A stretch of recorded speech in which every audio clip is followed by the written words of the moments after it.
Hello friends, Adam here with FED. Today we're going to be doing an Axe Combat tier list.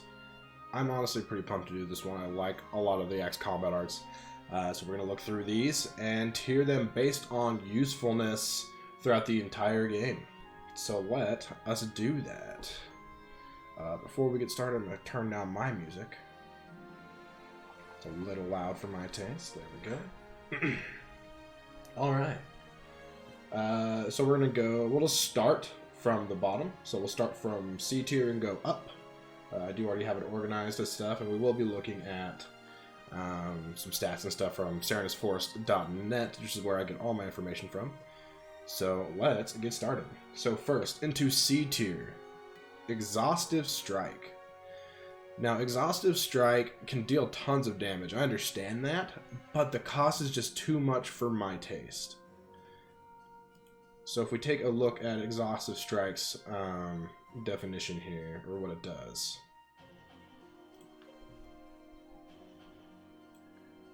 Depletes all of the weapon's remaining durability and adds 30% of that value to might.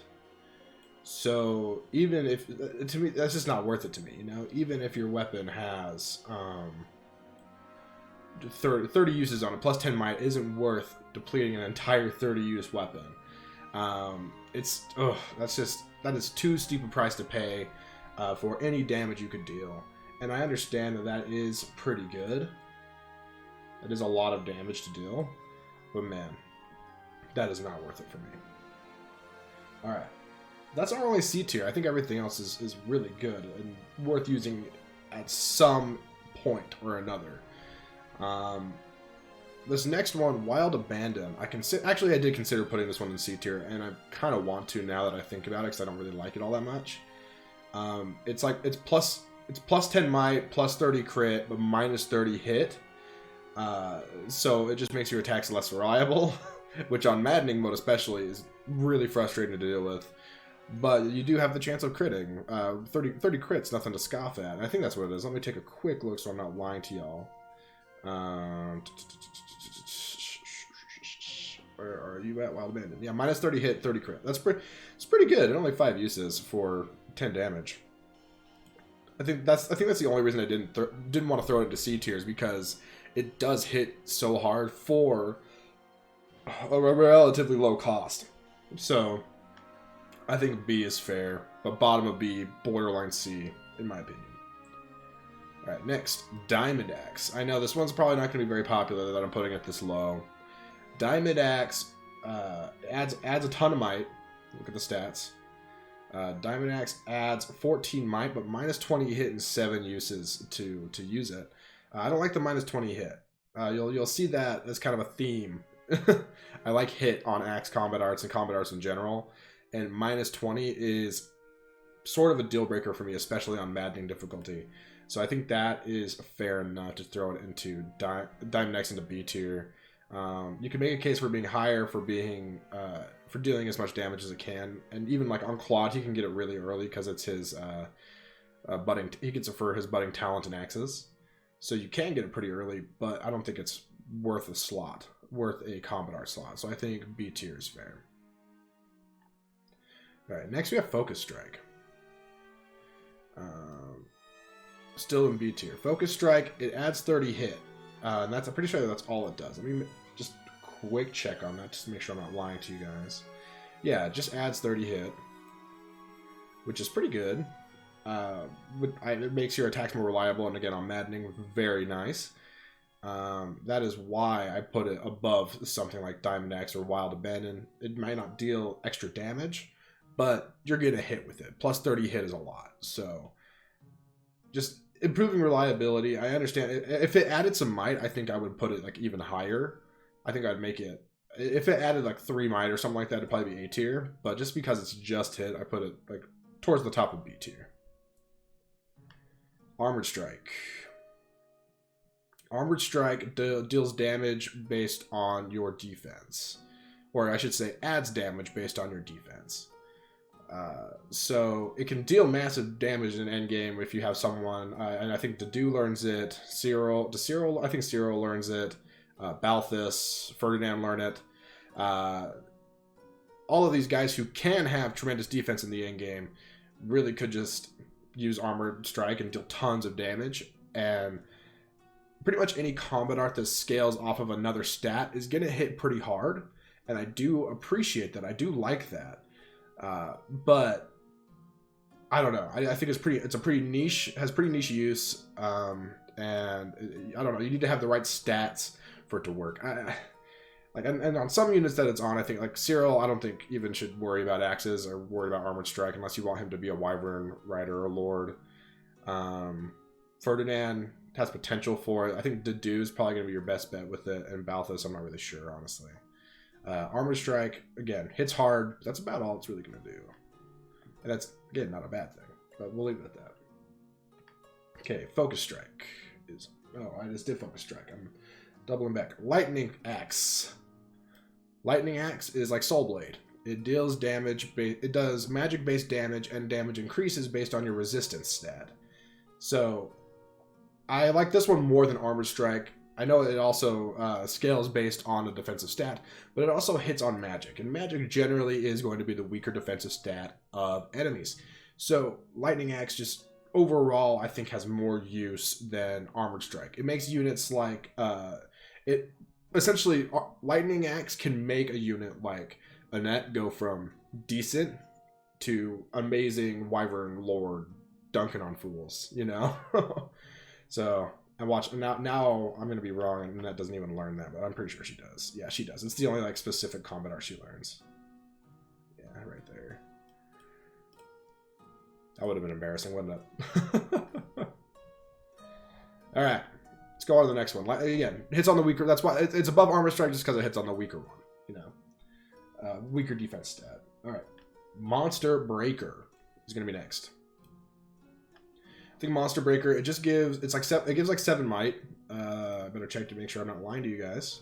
Oh, it gives 9 might. I think I checked. 9 might for 5 uses, which is a great trade-off in my opinion. I wish it gave some hit, but it doesn't, and that's okay. Monsters, I'm trying to remember, but I'm pretty sure monsters generally have pretty low avoid, except for maybe some like endgame, like Silver Snow monsters. And Beast and whatever. I think Monster Breaker just, it hits hard. It will break a monster's shield instantly, like even if it's like not cracked it, you know, like a full square. And it's a great way to replace a Gambit in that situation.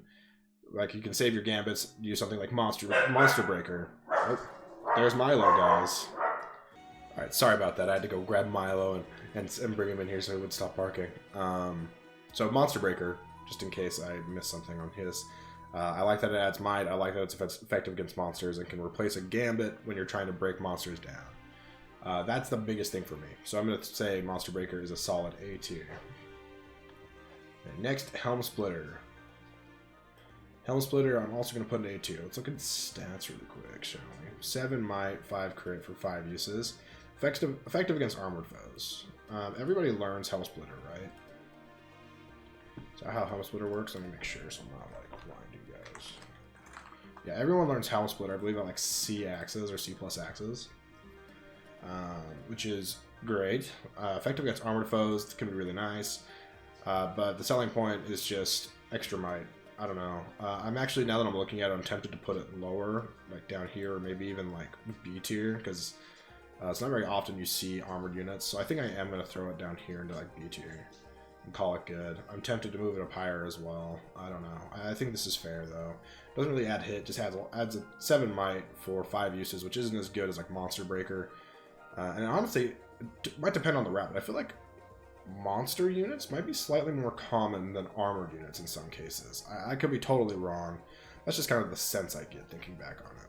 So I think this is fair. I'm gonna change my mind and put Helm Splitter in B. Okay. Next for A tier, Warmasters Strike. So you get this by mastering Warmaster, the class.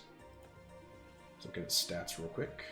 It only 3 might and 30 hit seem like nothing for 5 uses, but it has the same effect as Atrocity, being effective against all foes. You can't see, it's off screen. I'm not going to move it though because I don't feel like it, but just trust me, it's effective against all foes. So it means it, double or triple damage, whatever it is, in 3 houses. I forget between the games sometimes. For sure. Effective damage is just like triple damage, I believe, on the weapon's mind. So you're just going to destroy enemies with, like, if you use a Silver Axe Plus or something, that's going to obliterate enemies. So that's the only reason I throw it up this high. I think it just hits really hard. Plus 30 hit is awesome. So it's really good. I couldn't help but throw it into A tier. Okay. Next we have S tier, which is going to be, I mean, first off, I'm going to throw in like just all of the combat arts that are tied to relics, to heroes relics, being Raging Storm for Emir, Apocalyptic Flame for Freikugel, and Dust for Crusher. I think Dust is better than Apocalyptic Flame. Raging Storm is stupid good. Raging Storm allows Edelgard to act again if the attack hits, and you can just like chain them together for like 5 turns in a row, which is awesome. Dust, which comes Crusher, so for Annette,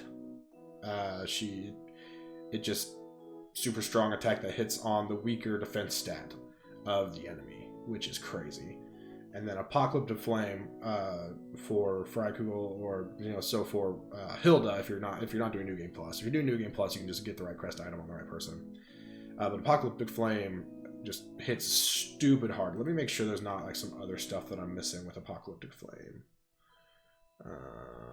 Oh, -5 strength on a foe for 1 turn. It's not as good as -5 strength on an enemy is like kind of whatever. Crusher though, I mean for Dust, for Crusher, -5 defense. Defense -5 on a foe. That could be fun. That could be really good on like a monster who has a few health bars. But regardless, I think they're all really good. I put them all in S tier because they don't cost a slot. All it requires is to have the right crest and the right weapon, and then it's like a 4th combat art for free. So it's hard for me to put them anywhere but S tier. I do think Raging Storm is the best of these 3 though, for sure. Okay, next we got Spike. Spike is like a slightly different variation of Smash. It trades 2 might for 5 hit, so it has 5 might instead of 3 and 15 hit instead of 20. It has less crit, so the big thing is just more might, which I really like. Honestly, pretty good stuff. So I figured, that's an S tier. It could replace Smash if you wanted to. And of course, our final S tier is Smash. Smash, early game axe combat art, useful for the entire game, honestly.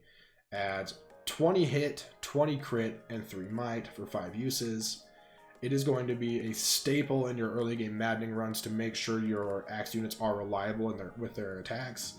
Really great stuff. I have a hard time putting Smash anywhere but the very top. I think it is as good as an axe combat art can get. But guys, that's all just my thoughts. Let me know in the comments what you would change. And oh, I forgot one. I'm sorry, I forgot one. I forgot to make a little picture for it, but I'll show it off real quick. Flickering Flower, which I'll highlight here. Flickering Flower, which is Emperor only. So you have to master. So it's Edelgard only, mastering her Emperor class. It's Flickering Flower. So 10 might, 10 hit, 10 crit for 3 uses. That would be S tier in my opinion. Sorry, I just forgot to make a little card for it. So I think that would go into S tier in my humble opinion.